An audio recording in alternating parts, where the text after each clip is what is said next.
ये जो नौजवान आप अपनी स्क्रीन के ऊपर देख रहे हैं, ये इस टाइम पुलिस की हिरासत में है। इसका जुर्म ये है कि इसने इत्काफ के ऊपर बैठे हुए बच्चे को ज्यादती का निशाना बनाया। ये खुद भी इत्काफ के ऊपर बैठा हुआ था और जिस बच्चे के साथ इसने ज्यादती की है वो बच्चा भी इत्काफ के ऊपर बैठा हुआ था। यानी कि एक ही मस्जिद में ये दोनों इत्काफ कर रहे थे। बच्चा वॉशरूम गया और ये मुल्जिम तनवीर उसके पीछे गया और बच्चे को इसने ज्यादती का निशाना बनाया और उसके बाद बच्चे को कहा कि अगर तुमने किसी को बताया तो मैं तुम्हें जान से मार दूंगा। इस वाकये के बाद जनाब बच्चा बाहर आता है और कारी साहब उससे पूछते हैं कि क्या मसला है, तुम इतने परेशान क्यों हो। जिस पर वो बच्चा जिसकी उम्र 13 साल है, हुसनैन माविया उसका नाम है, वो रोने लगता है।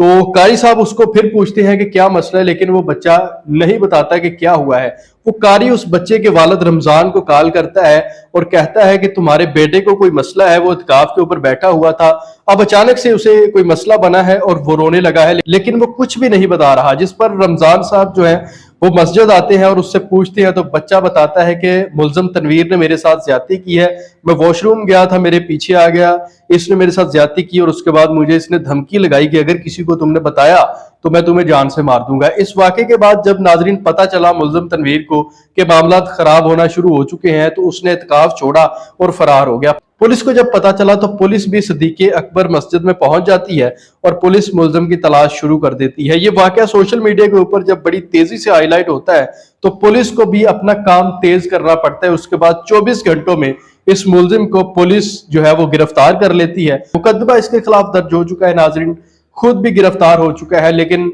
ये जो वाकया है बड़ा अफसोसनाक है। ना सिर्फ इसने इत्काफ के तकद्दुस को पमाल किया है बल्कि मस्जिद के तकद्दुस को भी पमाल किया है। और माह मुकद्दस में इस तरह के वाकयात पेश आना हमारे लिए लम्हा फिक्रिया है। इससे पहले लिया में इस तरह का एक वाकया पेश आया था। एक बंदे ने, एक मुल्जिम ने चोरी की, 12 सूट दर्जी की दुकान से चोरी की और इत्काफ के ऊपर बैठ गया और पुलिस ने उसको इत्काफ से गिरफ्तार किया। यानी कि इन लोगों ने इत्काफ को मजाक बना लिया है। तो मैं समझता हूं कि इनको कड़ी से कड़ी सजा देनी चाहिए। आपकी क्या राय है, कमेंट बॉक्स में अपनी कीमती राय का इजहार जरूर कीजिएगा। इसी के साथ मुझे इस वीडियो से इजाजत दीजिए। अल्लाह हाफिज।